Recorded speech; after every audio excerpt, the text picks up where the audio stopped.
Hey guys, so today I want to talk to you about one of the biggest culprits in weight loss or any goal you're setting. Why is it that sometimes it seems to be like you're doing everything right, but nothing seems to be moving forward, or you can get so far, but then you go back to where you're going, or you can't even seem to stick with the program that you have set for yourself. And I know, as you guys know me, who have followed me for a while, I am about food choices for sure, but where I really think everything begins is in our mind. You know, um, it's more than what you're eating. That's why there's people who are skinny. It doesn't mean they're healthy, but there are plenty of skinny people following multiple different diets. And why were you failing or not failing on the diets you've set before? I can tell you that I had the same troubles that I did when I was vegan that I do now, even with a ketogenic diet. So it's learning to drop those habits, and sometimes it's really hard to see what's going on, and that's what we're going to get down today is why is this happening?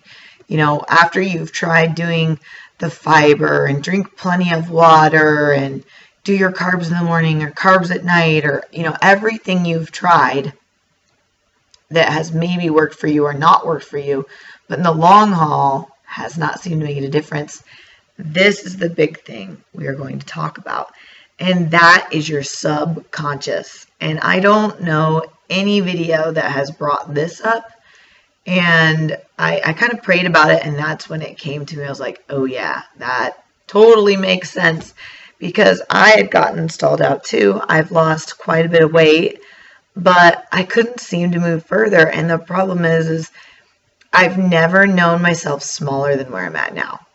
And it's kind of fearful for me. It's, you know, will I gain the weight back? Will I be able to maintain this?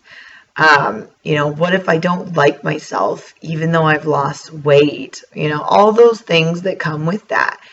And with your subconscious, what you're kind of doing is self-sabotaging. And how do you know how to do that? You're like, okay, that's great. Thanks. You're right. Definitely subconscious comes into play.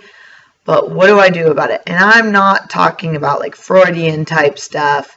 Like, we are not going to go crazy psychology, which I think psychology is amazing. And that was part of my background in college. So I do know a lot about this. It was my major, and I'd done my 4 years of it. So that part was done, and my minor was in medicine. So this is the stuff I really know, and like Pavlov's theory, and we won't get into all those. But we're not going to get like uber scientific. But the thing is, you're going to relate to this stuff that I'm going to share with you. And that's just the idea of your brain is only able to take in so much or able to do so much depending on where your subconscious is. And your subconscious, you can work it out to be your very best friend, or it can be your worst nightmare, worst enemy, period. Because it's whatever is playing on that loop in your brain over and over and over. It's like a CD, and it maybe only has a couple songs in there, and it'll just keep on rotating. So whatever is going on in your brain, it's doing that. And to discover this, it's actually easier than you think, but harder than you think. So take a second and think about maybe what it is. What is your subconscious telling you? And that's a good thought to start with right there, is what is your subconscious telling you? What's it saying? Where is it set on repeat? Because it may not be helping you. And that's where I realized mine is I really want to lose more weight, but, and whatever you finish that but with, that's what's holding you back. It's like, oh, I want to lose weight, but I don't have enough time. I want to lose weight, but, you know, I don't want to give up this. So whatever you're not willing to give up, whatever you're finishing that but with, is probably the one thing that's keeping you from moving forward. And for me, it was feeling, I don't like the feeling of hunger. And that's just from my background as a kid when I wasn't fed adequately when I was younger, and I get panicked when I don't have food around. I don't know why that is, but I do. But it's time to fight that. I am not starving. I am just fine. I've had plenty of food. It's all measured out, portioned out. I know I'm getting enough. So it came down to this for me is that, wow, I really need to start feeding. I am able to lose more weight. I am eating enough, whatever you'd find that. But then turn it around and make it positive is you're going to have to say it 30 times more than what's already playing in your brain.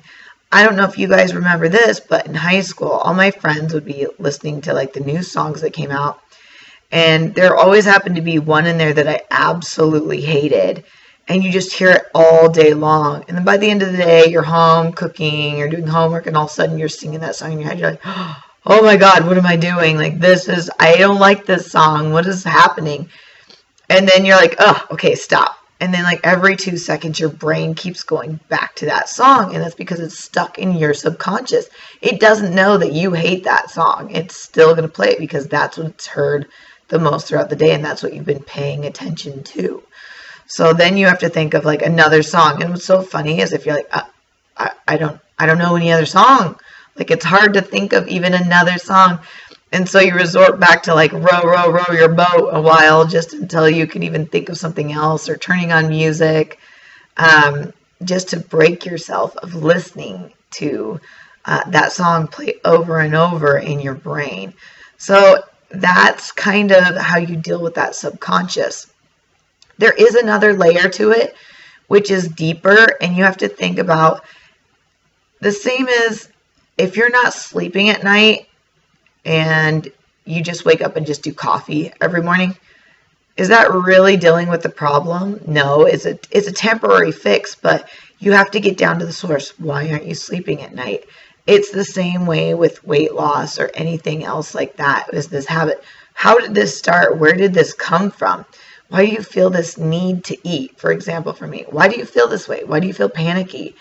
And I was looking back at it. I'm like, oh my gosh, it was 5 years old. And it was every other weekend when I was with my birth father, and he didn't really feed us. And also, I think it became an emotional stability for me because I couldn't go through the trauma of what my parents were going through, and my dad being an alcoholic and a drug addict, and all the stressful things that happened there with that. I think I must have, because I don't really even remember it very well.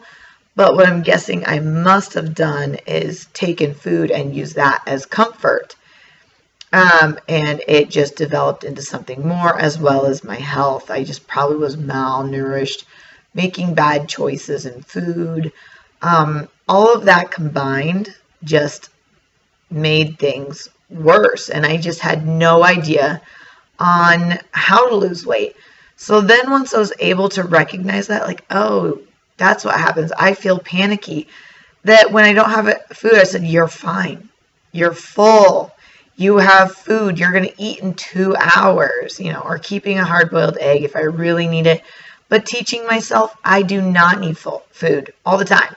I don't. I am fine. And a little hunger never killed anybody. Like a little bit. I mean, of course, guys, I'm not talking about starving myself. And this is why with the panickiness, I do not do fasting for me. Won't do it. Maybe in 5 years from now, once I master this, or even a couple of years, but I will not do any type of fasting until my body gets used to this, because then it sets off binge eating for me. And I don't want to do that anymore. And I don't want to give in to binge eating because it's not healthy. It's not good for you. It's not even good if you're binging on vegetables. Like, yes, if that's something you need to start with, go for it. I've done it. But it's not something you can maintain because you're still feeding the habit is the problem. You're feeding that habit. So we just want to break it all together, just stop that from happening. So I hope this helps you guys. I'm trying to make this short. There's a lot more I could probably get into this, but my biggest note for what I did is I started putting sticky notes up all over the house. Like, I had one on the TV and it said, if you have time to watch TV, you have time to stretch. And because I need to do more stretching and PT type stuff. I'm good at working out, but I needed to do more of that. I put sticky notes on the fridge that says, if you're hungry, you can eat like protein.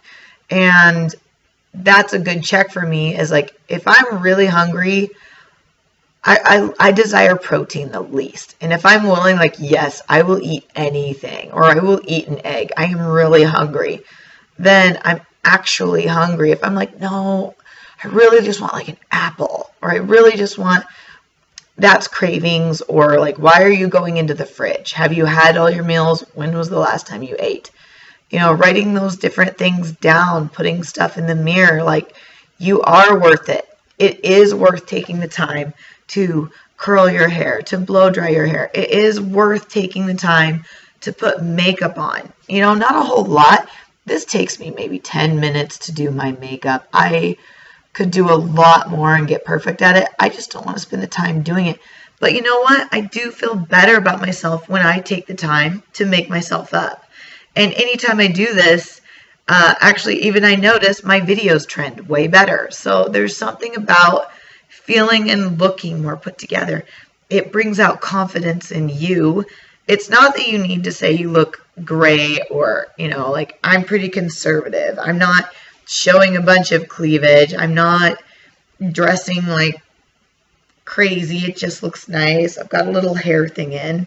And then I did some easy curls with my straight iron. My hair probably took maybe 10 minutes too. So 20 minutes total for all of this. Obviously, I did get up and shower this morning. A lot of times I like to shower at night. It's just easier to do my hair in the morning. But I did not do that. I showered today and did my hair up.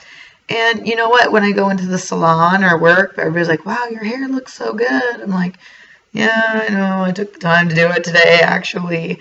Because a lot of the excuses I was even making, like, well, I'm going to go play volleyball in a couple hours and it's going to be in a ponytail anyways. But the thing is, people still see you and you still see yourself at work. That I go to a salon and I'm with a bunch of hairdressers whose makeup and hair is on point all the time. And then I feel kind of frumpy because I'm like, oh, I don't look like that. And it does do something to my subconscious and my self-confidence. So when I look good and feel good and I walk in and the girl's like, wow, your makeup looks good today. Your hair looks really good today. I like how you curled your hair. Oh, that hair piece is really cute. It makes me keep trying. And guess what? When I look better, I feel better and I eat better. I make better choices throughout my whole day. So just keep that in mind.